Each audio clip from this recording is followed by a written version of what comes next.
What's up, guys? Justin here, aka MHero25 with a deck profile. And if you can't see something, well, let me inform you that I just yesterday won. Well, I got top three at a regionals, and I got it in Winnipeg, Manitoba, Canada. So right now, if you don't know, I am in North Dakota, and I went over the border over the weekend just to get my Yu-Gi-Oh out before school started, and I won, or I got top three, which is amazing. And I went in with totally awesome heroes, and my record was 6-1. So I wanted to show you my deck and show you what I did, but also I wanted to let you know something that I played this deck with, if you want to compare it to the meta, this deck is not at full power. I won, and I ran it without Pot of Desires or Solemn Strikes. This deck pretty much, like, with the exception of a few cards, you can pretty much run. You could have replaced a lot of my cards in my deck, and I would have been fine. But yeah, so without further ado, let me get into my deck profile.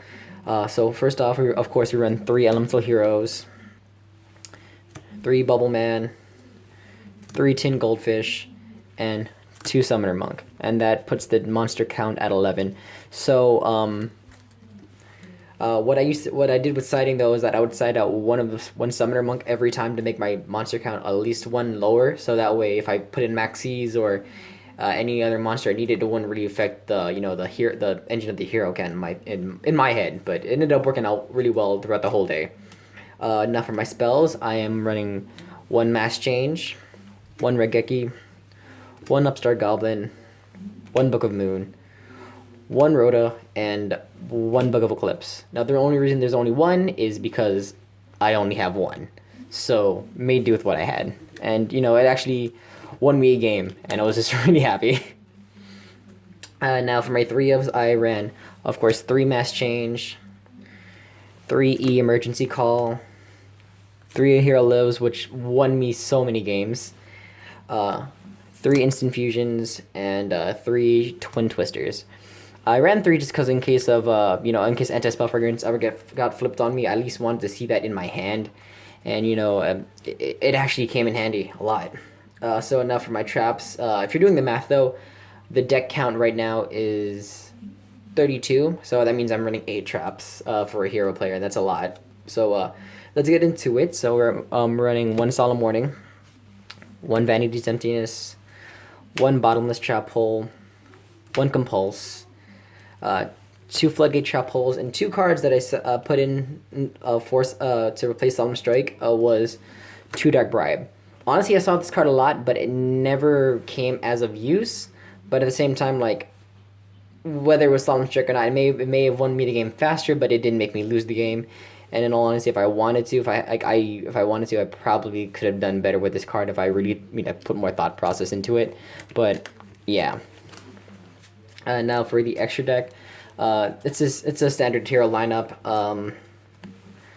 2 Dark Law, 1 Acid, 1 Anki, which won me like at least 2 games. 1 Norden MVP. Now the Gusto Emerald, never made him. Castel, saved me games. Flasia, never really used it. Gagaga Samurai, never really used it. Dweller, never really used it. Utopia and the Utopia package, which won me a game. And of course the Bahamut and Treat Toad package, which made a lot of people just scoop. As soon as saw Dark Law, Treat Toad come out, it was pretty much like, that's game, and they would just scoop up and go to game 2 or just take the L. And that was pretty good. Record though, if you were wondering, was also 6-1 with 5 Metal Foes and 2 Water. So it was pretty interesting. Now, onto my side deck.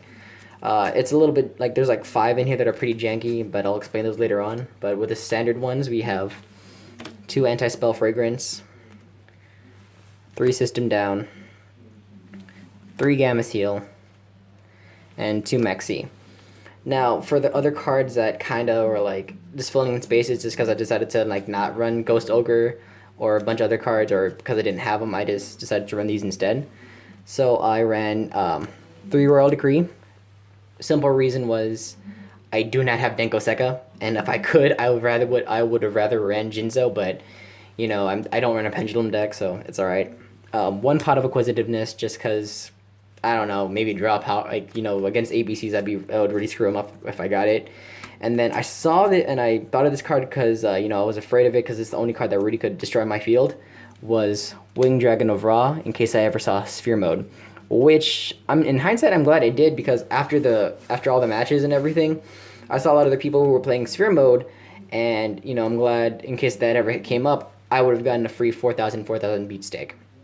So anyway, guys, that's my deck profile. I hope you liked it. Please don't forget to like the video if you found this interesting or informing. Don't forget to share it if you want someone else to see that a hero deck doesn't need those pricey cards.